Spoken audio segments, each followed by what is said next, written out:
Okay, so what I thought I'd do in this video is a gaming setup 2013 video. It's kind of a video response to Martin, also known as RetroGameTech, who posted a video, I think it was back in October, regarding his video game setup and how it is in 2013 and taking a snapshot. Well, it's nearly the end of 2013 at the time of this video, so I thought I would do a rather belated video response. At the time of Martin's video, I was in the process of moving house, so all my systems basically would have been in boxes, so you wouldn't have really seen anything. So I'll start with this great big thing at the middle that you can see has got Sonic the Hedgehog 2 running on it at the moment, and that is my 51-inch plasma television. It's full HD.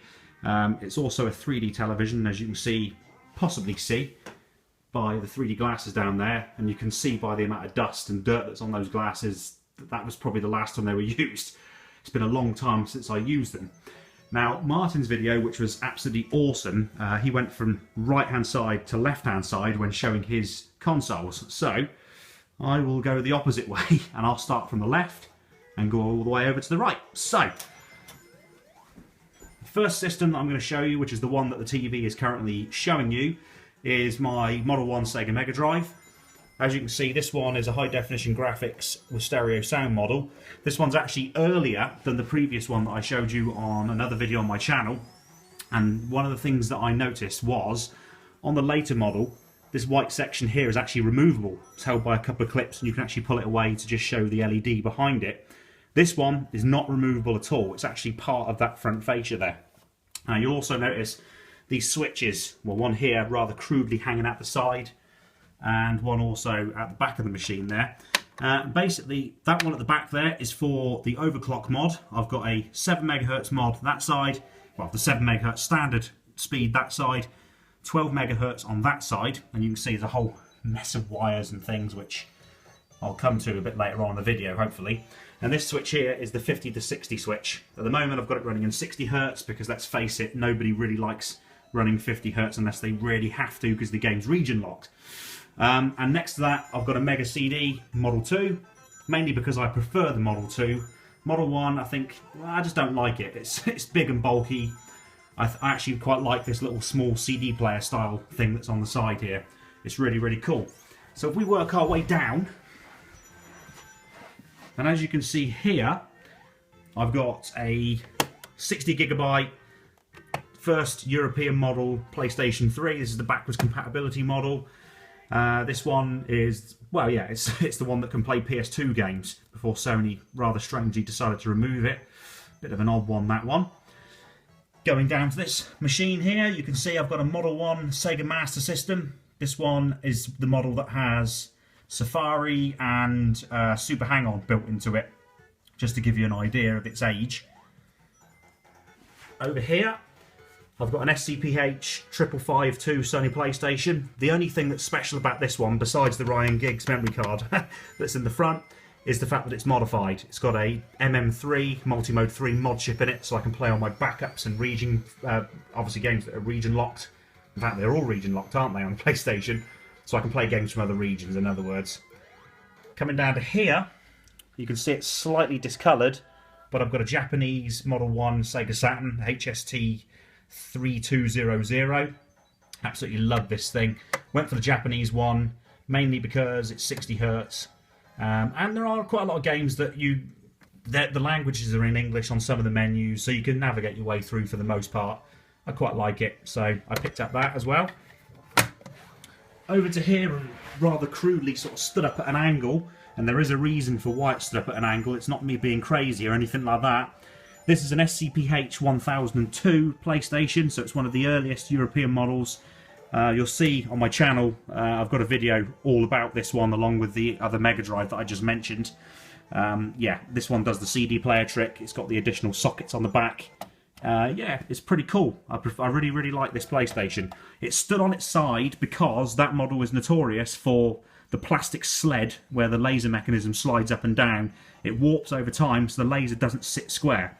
By flipping it up like that, it encourages the laser to sit square, and it means it will read discs much, much easier, or, well, it'll actually read discs that otherwise it wouldn't read.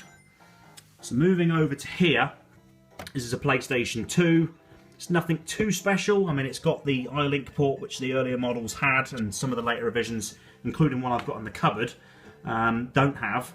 So yeah, this one, nothing special. I've got the FreeMC boot modification, soft modification on the memory card there, so that I can play homebrew, backups, all that kind of good stuff. I really should go up above that and finish off what's on top, shouldn't I? Here is a Nintendo 64.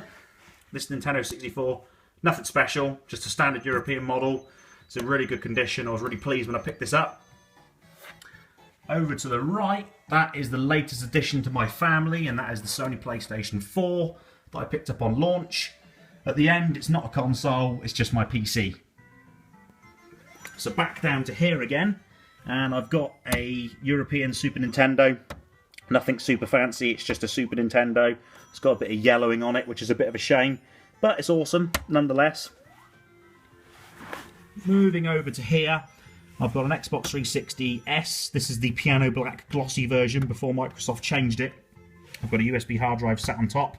Not because this is reset glitch hacked or JTAG hacked, but because it's got Xkey inside it, the DVD drive emulator, so I can put all my ISOs onto the USB hard drive and play them on the 360, which is really cool. And up here, again, nothing super special, and unfortunately it's yellowed, as you're going to see. It's my Sega Dreamcast. Nothing too fancy there. Okay, so that pretty much concludes my console collection. I'm going to move over to my games collection. Okay, so hopefully I'll be able to get all those in, and you'll be able to see them. That's my Sega Master System collection on the left, and my Sega Mega Drive collection on the right. It's not a particularly big collection, I do appreciate. It's very, very modest in comparison to some of the great YouTubers like Luke Morse and RetroGameTech himself. Coming down to here, I've got a Mega CD game and a whole bunch of backup Mega CD games. I've got Japanese Sega Saturn games.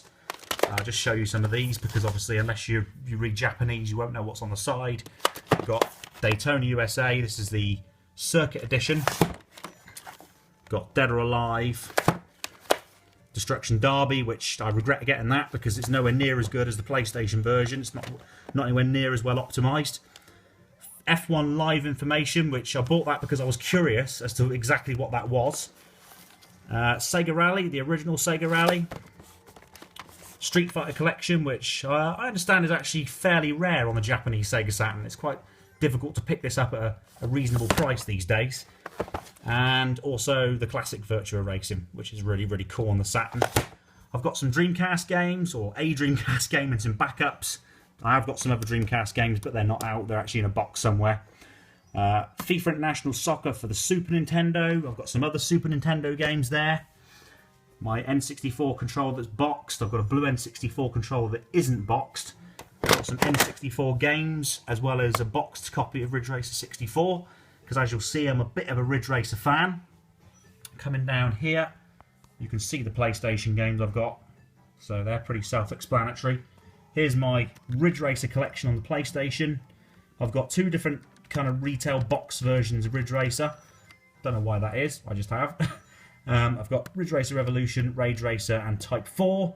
And over here is a stack of PlayStation backups. I've got two Explorer cartridges. Again, don't ask me why I've got two of those. I just have. These are awesome cheat cartridge systems that you can use. You can actually create your own cheat codes for a trainer menu that's built inside these. It's awesome. You can mess around with games.